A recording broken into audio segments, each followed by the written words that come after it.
Nicholas Nick Dean Faryna was born in Warsaw, New York on May 21, 1950 to Edmund and Jeanette Faryna.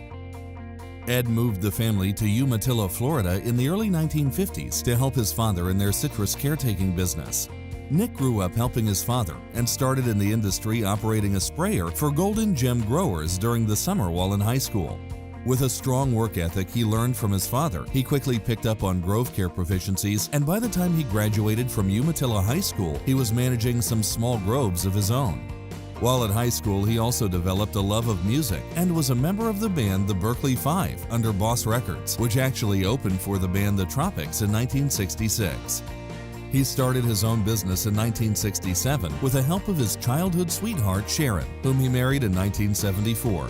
She worked side by side with him in the business, primarily as the company bookkeeper, but doing whatever needed to be done to help him throughout his career. They started out managing the family's 20 acres of citrus and steadily grew the business, which at its peak handled approximately 3,500 acres. His father continued to work with him, and together they shared a love of working on equipment that would prove beneficial in his career. Nick was always tinkering with something, and I learned that from his father, Ed, when I first came here. Ed would be in here working on engines throughout the night. Even if it wasn't quite entirely broken, Ed would take it apart and fix it. But and that was him, and I think Nick got quite a bit of that from his father, and he was always working on something just to try to make it a little bit better. After graduating from Lake Sumter Community College, he went to the University of Florida, but came home every weekend and worked on his caretaking business, graduating in 1973 with a degree in fruit crop production. The major freeze of 1977 prompted many growers to move south, but not Nick. He began to study the potential benefits of micro-sprinklers for cold protection. The practice he started is now an industry standard. I think that Nick's primary contribution that impacted the entire industry was he showed us how to use water for cold protection. In 1962, growers used overhead sprinklers. The theory was that you could put water out and protect your trees. Unfortunately, it doesn't work when you put them out through overhead sprinklers. We killed a bunch of trees, so people thought, now you can't use water for cold protection. But Nick decided you can use water for cold protection, but let's don't try to protect the entire tree. Let's just protect the trunk and the main scaffold limbs. So Nick experimented with taking micro sprinklers, putting out a relatively small amount of water, 10, 12, 15 gallons an hour, elevating them off the ground, placing them close to the trunk of the tree, and lo and behold, he was able to show that by applying a small amount of water in a small area, you could protect the trees. And so the 85 freeze, it was unbelievable. Nick tried a number of different things. The sprinklers were too high, they weren't high enough. He worked some trees over, but by the 89 freeze, he had it pretty well figured out. And where he ran micro sprinklers, the trees survived. Where they didn't run micro sprinklers, the trees died. And it didn't take growers long to realize that Nick had found the answer. And so now Nick's elevated micro sprinklers are the way that the industry uses water for cold protection. So he, in essence, established an entirely new way of using water to protect citrus trees. He was one of the first to convert speed sprayers from 500 to 1,000 gallons in order to improve efficiency and allow uniform application with minimum damage to the tree, and worked with Monsanto Company to design a shielded, low-profile herbicide boom to reduce the drift of herbicides. He also worked closely with IFAS and the USDA on both rootstock and scion trials to provide valuable research for the industry. He established a cooperative relationship with many researchers throughout the state and directly and indirectly supported their efforts for many years, providing valid research results that benefited the entire industry. Cooperators like Nick are essential for the research community because they take a research concept and make it work. Use of water for cold protection was a great concept, but if someone like Nick didn't come along and show you how to make it work in the field, it was of no value.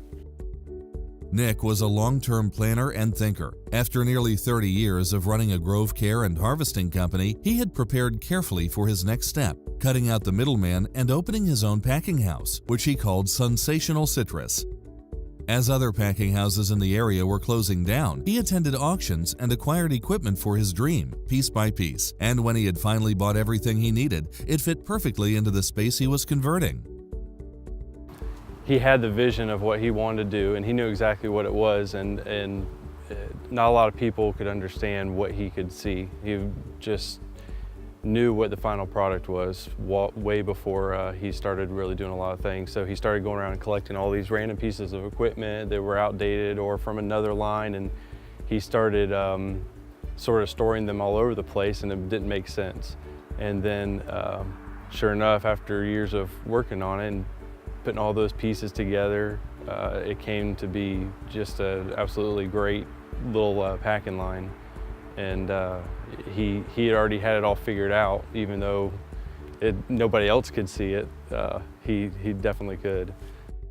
He was known as a compassionate, reserved, and honest person who worked tirelessly and cared very much for others, never expecting anything in return. They say when you get through your life, if you've got 4 or 5 really good friends that you can count on one hand, you've had a successful life. Nick was one of those type people. My dad was one of the most hardworking, devoted people when it came time to not just his companies, but with his employees as well. He wanted everyone to be treated fairly. In fact, at the packing house, most of the employees down there did not even know that my dad was the owner of the company. He would blend right in with them and would grade with them, sit in the lounge with them. He would clean the restrooms. He would just blend right in. He never brought attention to himself. And at the funeral, we were told, many of the employees were surprised that he was actually the owner of the company. Always an optimist, Nick encouraged others to replant citrus in Lake County after the freezes, struggling to keep the community's citrus heritage alive. Nick gave me a lot of very, very good advice and encouraged us to get into a replanting program and a good, wholesome program for production. And one of the things he said to us was, look, you're either all in or you're not. You can't do a halfway job on this. You got to be all in or just give it up. So we decided to go all in. Never one to say no, Nick was involved in numerous organizations. He was the vice president of the Umatilla Growers Association, a director of Florida's Natural Growers, and a member of the Florida Citrus Production Research Advisory Council, the A.M. Whitmore Research Foundation Board, the Lake Orange County Extension Citrus Advisory Committee, and the St. Johns River Water Management District Water Conserve Committee. A University of Florida alumni and Gator booster, he was also a member of the Diaprepes Task Force, the Citrus Budwood Technical Advisory Committee, and the Rural Enforcement Communication Network that linked growers and deputy sheriffs in Lake County.